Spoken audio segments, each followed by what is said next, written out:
Hello, Division III. I'm Dave McHugh. If you're not familiar, I'm the host of Hoopsville. I certainly do a lot of other Division III related things in the media world. But for some of you in football, you probably don't know me as well. I am sitting out front of a location for a concert for my daughter. And while I've got a few minutes, I'm recording this. Didn't think this would be my plan, but because of some things that have been said or thought about online, I figured this would be the best solution at this time. I want to talk about the video challenges that we saw in the opening weekend of the D3 football championships. And I want you to keep in mind, I am coming from a perspective of working in both television and web streaming production for most of my career, whether that is as a broadcaster for a number of schools, whether it is as an advisor slash in charge of web streaming for a handful of schools, from simple to multi-camera complex, to being a TV producer and sports producer, both in the local market where I live in Baltimore, to also being a national sports producer. And being at the forefront, honestly, in web streaming for a long time. As many of you know, back in the day when audio only we were doing, I feel like I was at the forefront of that. And I'm certainly not an expert in any way, shape, or form to a lot of this now, but I have some insight that I think will be helpful. A lot of the challenges that were seen this weekend with the ESPN broadcasts, to be honest, I don't think can be nailed down to just one thing. I think there's one major prevalent problem based on everything I've heard, listened to, talked with others, especially some contacts that I have that are a little bit more well-placed than many others would have. Here's how I see this has happened. First off, there were some broadcasts that were completely fine. If memory serves, there were 3 that went off without a hitch at all. A 4th one that after a little bit of time eventually was resolved, and then that left 3 or 4 that were just not very good, which was very unfortunate. I'm going to say this bluntly. I don't think this was an ESPN-centric problem. I don't think ESPN had problems with their servers. I don't think ESPN was having trouble with ingesting and turning those broadcasts around, because if they were having that problem with those, we would have been seeing problems at the Division II level, who also were in the playoffs. We would have seen problems with their bigger productions. We didn't. We only saw these with a handful of productions. So I'm taking that out of the equation. I don't think ESPN had a centric problem on their end. Let's flip it all the way to the other side. I don't think the schools on the production side had a significant problem. All these schools did tests with ESPN ahead of time, whether it was done on a Thursday or a Friday, from what I'm told. They did the best, they did everything ESPN asked, and everything seemed to work. So with that in mind, we now move to Saturday, and all the productions, as I understand it, were required to be up and running on the encoder on Saturday. Keep in mind, what happens in these broadcasts that is different than everybody else's web streams is, if let's say you're producing your broadcast on OBS or Wirecast or on a TriCaster or through production truck software, you send everything out through that median, through the IT infrastructure on the campus, and it's out the door. For these productions, ESPN sends an encoder. There's an actual encoder sent by ESPN to those schools. The production goes, as I understand it, and I'm pretty confident of this, the production goes out the same avenue, goes to that encoder, and then goes out through the IT infrastructure. That is a new element on these schools' campuses. As a result, there's new internet protocols, there's new internet setups, there's new, you name it. Everything is new via that box, for lack of a better description. What I think happened is that, yes, the tests were okay. And maybe things were fine in that hour pre-broadcast that didn't flag. But eventually something happened. And what I think, and this is coming from personal experience, I think what happened is the IT systems on those campuses had a problem with that encoder and that broadcast. I can go back to when I was doing audio broadcast at Center College, way back in the day, for an opening weekend tournament in basketball. We got the first game out the door, no problem. I had a choice to keep streaming for the second game or take a break. We had like 30, 45 plus minutes between games, and then get the second stream going. I took a break, decided to go for the second stream. It never reconnected. We fought it all game, could not get it to fix. The next day, by the way, there was a massive winter storm that we thought was a factor. It was not. Massive winter storm in that area. So I got to the location early that day because I also had to check out of my hotel. And a different IT individual was there to try and help. And he ended up discovering that we had been on a port. And I don't remember if that was an assigned port and an automated port that we were put on when we streamed.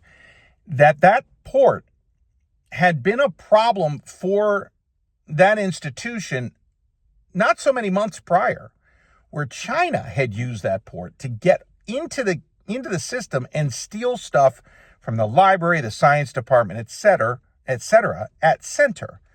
As a result, because I was streaming, I'd gotten the first broadcast out, but when I went the second time, the automated systems just went, oh no, this can't be allowed. We're shutting this down. And so I got throttled, shut down, however you want to describe it, couldn't get out the door. This was audio. This was all it was. But the IT system at the time saw it as a problem. That night for the second round game, they put me on a different port. We had no problems. I've also had an experience at Virginia Wesleyan where multiple times I had to go there just to do audio. I had to have one IP address out of their firewall and tell the audio company, here's a different IP address to get in, and then somehow they'll connect. Fast forward, I think it was 2013. I went to help with a video production because Virginia Wesleyan wasn't going to produce one of the first round games. I went to go do it for one of the institutions, and I worked with Virginia Wesleyan ahead of time. I talked to him about this. We set things up to say, we're going to put you on an administrative port to avoid problems. We understand, yada, yada, yada, yada. We got there, and when we started streaming 30, 45 minutes before the game, we could only get out the small little tiny backup stream versus the monster stream, or the mainstream. And as a result of that,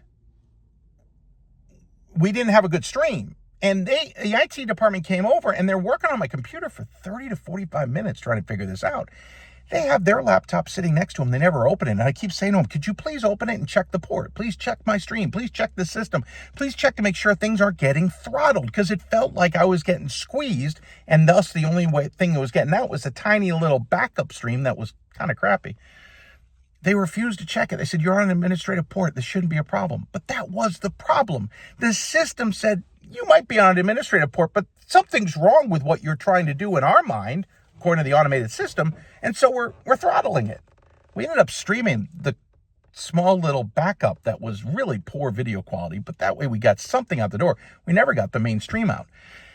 This is not uncommon. IT departments and IT infrastructures on colleges' campuses are different everywhere. Every IT professional has a different opinion on how they want things run at that institution based on what the institution needs, based on the threats that institution has faced, could face, are dreamed up will be faced.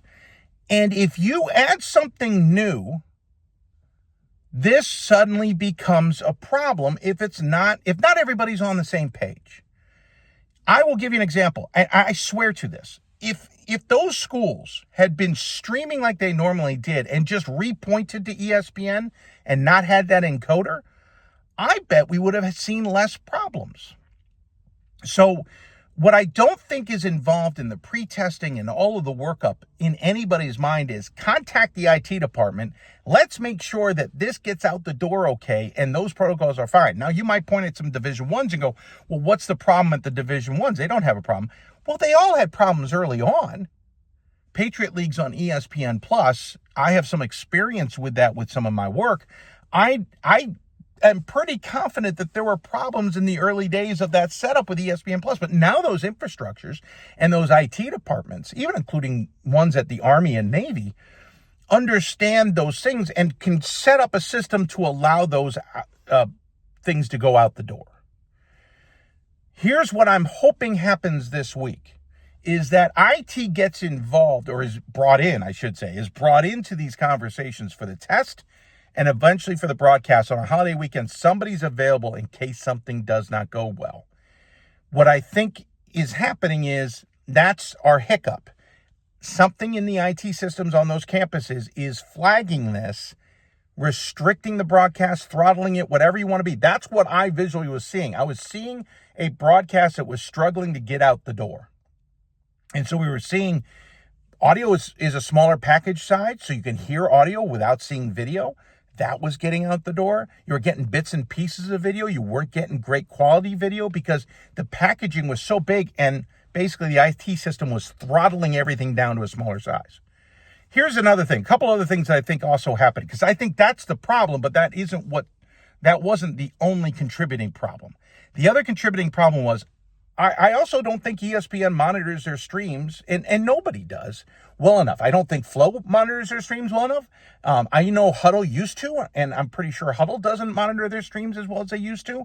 We all know YouTube doesn't. It's up to you to monitor your stream and check on things. You're not getting a call from YouTube going, hey, your stream's not working so great. I have a feeling, let's say there's 50 streams going on out on ESPN Plus. Do you think they've got 50 people watching each individual stream? Do you think they have 25 watching 2? Do you think they've got 10 watching 5? No. And if they have notes saying the test was fine and they don't see anything in the pregame necessarily, they probably aren't paying that much attention to it. They also are probably paying a little bit more attention, to be fair, to the big D1 games that they've got going on, or even maybe the D2 games going on. So I have a feeling there wasn't enough infrastructure on ESPN's side to catch what might be going on or flag it sooner. Furthermore, there are individuals at the NCAA level, due to the ESPN contract, who are responsible for this. But all they can do is alert ESPN or the schools we have a problem, if that's what they're doing. And I don't even know if that's what they're doing. But I do know, having talked to individuals, that they were aware of what was going on and trying to figure it out. There's also a responsibility on the school's end. And I saw some comments made, and I know that this is out there from at least one school said, we didn't know there was a problem until ESPN called us late in the broadcast. I'll be blunt, I don't fully buy that. And I don't fully buy that for a couple of reasons. One, I know that they were told earlier on that there was a problem. We are told that there were individuals coming to the press box to tell them there was a problem. Whether they chose to check on the problem themselves, I can't speak to. But I think they were well aware before ESPN contacted them late in the game. Furthermore, every institution should have the stream separately on a different device in front of them to see what's going on. You should be monitoring your broadcast. Don't ever assume everything's fine. You should have a laptop somewhere else.